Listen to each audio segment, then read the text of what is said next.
Så det her det er mit projekt til OSU-ugen, hvor jeg har valgt at skrive om jordmor. Og jeg vil fortælle om de 3 trimester, som jeg går igennem som gravid. En graviditet varer 9 måneder, og som sagt så går man igennem 3 trimester, og hver trimester har sin egen udvikling.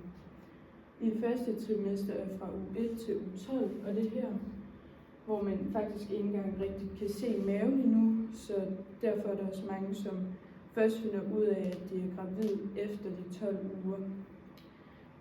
Her i de første 12 uger, der er der mange kvinder, som faktisk 2 ud af 3 kvinder har kvalme her i det første trimester. Og det er også her, hvor babyen begynder at få hjerteslag og bliver op til 12 cm i slutningen af uge 12. I andet trimester, det er fra uge 13 til uge 27, og det er her, hvor man kan se det herfra. Så der begynder man at kunne se maven begynder at vokse, og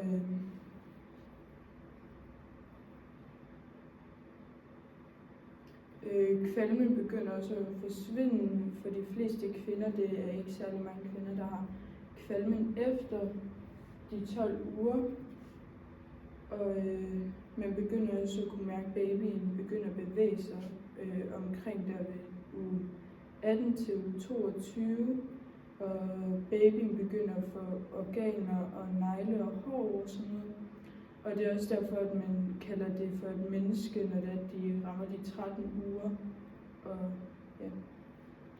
Og så er der tredje trimester, som er de 3, her hvor man rigtig begynder at kunne se maven og alt det der. Og det er fra fra uge 28 til uge 40.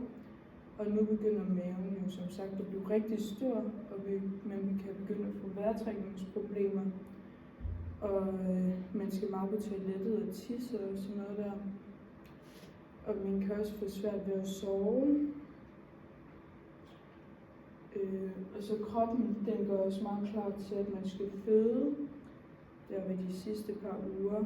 Og det er jo så også i de her uger, hvor det er, at man så skal føde det omkring uge 40 til uge 30. Og baby, det er også i de her uger, hvor babyen bliver færdigudviklet og tager meget på i vægt.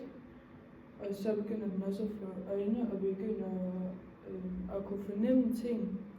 Og så bliver den så også færdigudviklet og gør sig klar til at blive født, så den er sådan nedad. Den begynder den sådan nedad her, helt ned med hovedet nedad først.